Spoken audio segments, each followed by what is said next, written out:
우리 다 같이 사도신경으로 신앙 고백하도록 하겠습니다. 전능하사 천지를 만드신 하나님 아버지를 내가 믿사오며 그 외아들 우리 주 예수 그리스도를 믿사오니 이는 성령으로 잉태하사 동정녀 마리아에게 나시고 본디오 빌라도에게 고난을 받으사 십자가에 못 박혀 죽으시고 장사한 지 사흘 만에 죽은 자 가운데서 다시 살아나시며 하늘에 오르사 전능하신 하나님 우편에 앉아 계시다가 저리로서 산자와 죽은 자를 심판하러 오시리라. 성령을 믿사오며 거룩한 공예와 성도가 서로 교통하는 것과 죄를 사하여 주시는 것과 몸이 다시 사는 것과 영원히 사는 것을 믿사옵나이다. 아멘. 우리 다 같이 찬송가 96장 찬양하도록 하겠습니다. 찬송가 96장입니다. 예수님은 누구신가? 같이 찬양하겠습니다. 예수님은 누구신가? 우는 자의 위로와 없는 자의 풍성이며 천한 자의 높음과 갚인 자의 노임되고 우리 기쁨 되시네. 예수님은 누구신가? 약한 자의 강함과 눈먼 자의 빛이시며 병든 자의 고침과 죽은 자의 부활되고 우리 생명 되시네. 예수님은 누구신가?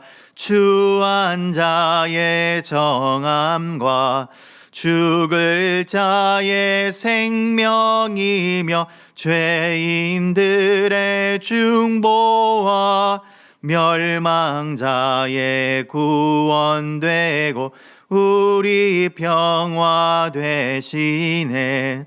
예수님은 누구신가?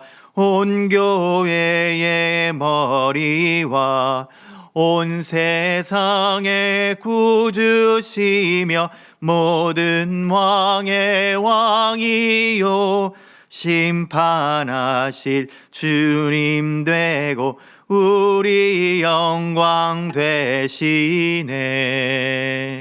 아멘. 오늘 같이 보실 하나님의 말씀 누가복음 7장 1절에서 10절까지 말씀입니다. 누가복음 7장 1절에서 10절까지 말씀, 신약 성경책 100면 정도에 있습니다. 누가복음 7장 1절에서 10절까지 말씀, 제가 한 절 읽고 우리 성도님들 한 절 읽도록 하겠습니다. 예수께서 모든 말씀을 백성에게 들려주시기를 마치신 후에 가버나움으로 들어가시니라. 어떤 백부장의 사랑하는 종이 병들어 죽게 되었더니 예수의 소문을 듣고 유대인의 장로 몇 사람을 예수께 보내어 오셔서 그 종을 구해주시기를 청한지라. 이에 그들이 예수께 나와 간절히 구하여 이르되 이 일을 하시는 것이 이 사람에게는 합당하나이다. 그가 우리 민족을 사랑하고 또한 우리를 위하여 회당을 지었나이다 하니 예수께서 함께 계실 때에 이에 그 집이 멀지 아니하여 백부장이 벗들을 보내어 이르되 주여 수고하시지 마옵소서. 내 집에 들어오심을 나는 감당하지 못하겠나이다. 그러므로 내가 주께 나아가기도 감당하지 못할 줄을 알았나이다. 말씀만 하사 내 하인을 낫게 하소서.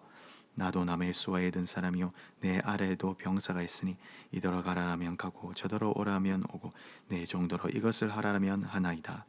예수께서 들으시고 그를 놀랍게 여겨 돌이키사 따르는 무리에게 이르시되 내가 너희에게 이르노니 이스라엘 중에서도 이만한 믿음은 만나보지 못하였노라 하시더라. 다 같이 읽겠습니다. 보내었던 사람들이 집으로 돌아가 보매 종이 이미 나아 있었더라. 아멘. 오늘은 믿음이란 무엇인가 라는 제목으로 말씀 나누겠습니다. 예수님이 놀라시는 장면이 성경 곳곳에 종종 등장합니다. 그 중에 이 한 장면 오늘 누가복음에 등장하고 있습니다. 그 장면들은 예수님이 믿음을 보셨을 때, 바로 신앙인들의 믿음을 보셨을 때 그런 장면들이 등장하죠. 누가복음에는 그 믿음이 이방인에게서 나타났습니다. 왜 그랬을까요? 아마 그들이 어린아이처럼 하나님을 만나고 싶었기 때문일 것입니다. 오늘 본문에서 예수님이 어떤 믿음을 기뻐하셨는지 우리는 찾아볼 수가 있습니다. 앞선 본문은 하나님이 원하시는 선한 삶에 대한 예수님의 가르침, 예수님의 설교였습니다. 오늘 본문에서는 그 선한 삶의 예로서 적합한 인물이 한 사람이 등장합니다. 그런데 그 사람은 유대인이 아니라 바로 이방인 백부장이었습니다. 유대인들은 이방인을 하나님의 축복의 대상에서 제외되었다고 생각하고, 그리고 그들을 배척하고 경멸하는 경향이 아주 강했습니다. 그렇기 때문에 유대인 지도자들이 앞장서서 이방인 백부장을 위해 예수님께 요청하는 3절의 상황은 매우 예외적인 아주 특별한 상황이라고 볼 수 있습니다. 그 백부장이 얼마나 경건했는지 알 수 있는 대목이기도 합니다. 진실한 믿음을 실천하는 그리스도인들은 삶의 편견과 적대감을 누그러뜨리고 나아가 신앙을 끝내 인정받는 사람들이라는 것을 우리가 볼 수 있습니다. 백부장이 예수님께 요청을 드릴 수 있었던 이유가 3절에 나와 있는데, 그는 예수님에 관한 소문을 먼저 들었습니다. 그런데 우리가 눈여겨보아야 할 부분은 1절에 모든 말씀을 들려주기를 마쳤다라고 하는 부분입니다. 여기서 마쳤다라는 말은 가득 채우다라는 뜻입니다. 다 채우셨다라는 뜻입니다. 누가는 말씀을 귀에 채우셨다라고 이렇게 그림 언어로 표현하고 있습니다. 1절에 백성들의 귀와 마음에 가득 찬 말씀은 흘러넘쳐서 백부장에게까지 소문이 퍼져나간 것입니다.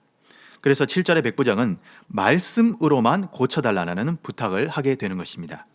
그 전부터 하나님을 경건하게 섬겼던 사람이기에 예수님에 관한 소문을 듣고 그분이 메시아임을 확신했던 것 같습니다. 예수님을 만났던 사람들은 예수님이 어떤 일을 행하고 어떤 말씀을 하셨는지 말하고 다녔습니다. 우리가 믿음을 갖게 된 것도 먼저 예수님을 먼저 만난 사람들이 우리에게 복음을 전하고 간증히 해주었기 때문이 아니겠습니까? 그렇기에 우리도 예수님을 진정으로 전해야 하는 이유가 바로 여기에 있습니다. 우리가 전한 이야기를 통해 바로 신실한 이런 백부장 같은 사람들이 그것을 듣고 반응으로 나온다는 것이죠. 우리가 만난 예수님이 어떤 분인지 알려야 되고, 그리고 주님이 행하신 놀라운 일들을 우리의 개인의 삶에서 고백하고 그 소문들이 퍼져나가게 해야 됩니다. 유대인 장로들이 이방인 백부장에 대해 칭찬을 아끼지 않았습니다. 그가 유대 민족을 사랑했다라고 말할 정도로 5절에서 말하고 있습니다. 헤롯의 군대에 소속된 군인이 왜 식민지 백성을 위해 회당을 건축했을까요? 하나님을 7절에 보시면 하나님을 알았고, 그리고 약하고 불쌍한 이들을 역시 사랑하고 섬겼던 마음을 그가 지니고 있었기 때문입니다. 하나님을 사랑하는 사람들은 진실한 마음으로 이웃까지 품어내고 사랑할 수 있습니다.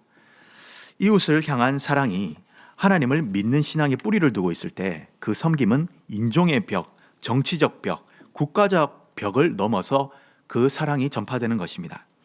예수님은 장로들의 요청에 흔쾌히 반응하시면서 백부장의 집으로 직접 발걸음을 옮기시려고 하셨습니다. 그런데 백부장은 예수님을 집으로 모시지 않고 있습니다. 그 이유는 예수님을 감당할 수 없었기 때문입니다. 그는 이방인의 집을 방문하면 예수님의 입장에서는 곤란해질 것을 걱정할 수도 있었고, 자신이 얼마나 큰 죄인인지에 대한 자각에서 그 지존하신 예수님 앞에 자신이 감히 나설 수 없다라고 이렇게 판단을 했을 수도 있습니다. 그래서 그는 주님께 말씀으로만 그 권능을 베풀어 달라고 요청을 하게 됩니다. 이 믿음에 예수님은 크게 놀라셨던 장면이 9절에 나옵니다. 예수님은 자신을 따르는 모든 사람에게 선언을 하십니다. 너희에게서 찾을 수 없는 믿음이 바로 이 백부장에게 있다. 진실한 믿음을 주님께서 보신 것입니다. 예수님이 백부장에게 내 믿음이 종을 구원했다라고 말씀은 하시지 않았지만, 이 사건에 그 말씀이, 이런 말씀이 바로 내포되어 있다는 걸 볼 수 있습니다. 여기서 우리의 삶을 한번 돌아봅니다. 우리의 삶에 하나님의 능력이 임하지 않는 이유는 그중 하나는 바로 두 마음을 품어 있기 때문이 아닌가라고 생각됩니다. 오직 믿음으로 구하고 그리고 그렇게 살아가고, 그리고 그렇게 주님께 간구한다면 주님께서 친히 우리의 삶에서 역사하실 줄 믿습니다. 지금까지 예수님은 자기에게 온 사람들을 직접 만지시고 그 자리에서 직접 명령하시며 사역을 하셨습니다. 그런데 이 백부장은 예수님이 멀리서 명령만 하셔도 충분히 권능을 행하실 수 있는 분이라고 믿고 그에게 간구합니다. 예수님의 그 예수님은 믿음에 놀라시고 이스라엘 중에서도 이만한 믿음을 만나보지 못했다라는 말씀은 오늘 오직 이 본문에서만 나타납니다. 이방인이라고 해서 이스라엘 사람보다 못하지 않다, 오히려 더 나을 수 있다라는 말씀을 보여줍니다. 이미 백부장은 유대인들에게 인정받고 있었습니다. 또 예수님도 그의 경건함을 인정하셨습니다. 예수님께 나왔던 사람들이 집으로 돌아가 보니 이미 종이 나아 있었습니다. 그런데 기적은 종의 병이 나았다는 사실만이 아닙니다. 하나님의 구원의 역사가 이제 본격적으로 이방인을 통해서 역사하신다는 사실이 오늘 이 본문을 통해 시작되고 있습니다. 이 기적의 역사가 우리에게까지 흘러온 것이 아니겠습니까? 한 백부장이 순수하고도 온전했던 믿음이 이 위대한 역사의 장, 즉 열방으로 퍼져나가는 이방인에게도 복음이 전해지는, 그리고 그것을 통해 역사가 일어나는 장면들이 시작되는 것입니다. 오늘 이 사실을 생각하시면서 우리에게까지는 이 복음의 역사를 통해 우리 열방으로 복음을 전하시는 그런 사명을 받은 우리 성도님들 되시기를 주님의 이름으로 축복합니다. 기도하겠습니다. 사랑과 은혜가 풍성하신 하나님 아버지, 감사합니다. 오늘 이방인 백부장을 통해서 역사하신 하나님의 그 역사하심을 우리가 보게 됩니다. 그 신실한 믿음을 통해 하나님께서는 이제 이방인에게까지 복음을 전하시고 세상을 놀랍게 하시고 심지어 우리에게까지 이 복음이 전달된 것을 우리가 알게 됩니다. 하나님, 한 사람의 신실한 믿음이 자신의 종까지도 고치고 그리고 열방에까지 뻗어나갈 수 있는 시작점이 되었다는 것을 기억하게 도와주옵소서. 우리 또한 그 신실한 한 사람으로 각자의 자리에서 신실한 종으로, 신실한 믿음의 사람으로서 하나님 앞에 나가길 원합니다. 함께하여 주옵소서. 예수님 이름으로 기도합니다. 아멘. 하늘에 계신 우리 아버지여, 이름이 거룩히 여김을 받으시오며 나라에 임합시오며 뜻이 하늘에서 이루어진 것 같이 땅에서도 이루어지이다. 오늘날 우리에게 일용할 양식을 주옵시고 우리가 우리에게 죄 지은 자를 사하여 준 것 같이 우리 죄를 사하여 주옵시고 우리를 시험에 들게 하지 마옵시고 다만 악에서 구하옵소서. 대개의 나라와 권세와 영광이 아버지께 영원히 있사옵나이다. 아멘. 오늘은 월요일입니다. 우리 대구 동성교회를 위해서 같이 기도해 주시고 그리고 각자의 기도 제목 가지고 각자의 자리에서 기도하시다가 돌아가도록 하겠습니다. 우리 한번 주여 한번 찾고 기도하도록 하겠습니다. 주여. 사랑과 은혜가 풍성하신 하나님 아버지, 감사합니다. 오늘의 말씀을 아버지 놓고 먼저 기도합니다. 오늘 말씀을 통해 우리 백부장의 믿음을 우리의 삶에서 그런 믿음을 가지기를 원합니다.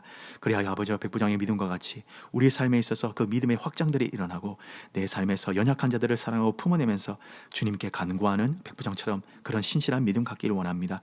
또한 아버지 동성교회를 위해 기도합니다. 우리 동성교회의 아버지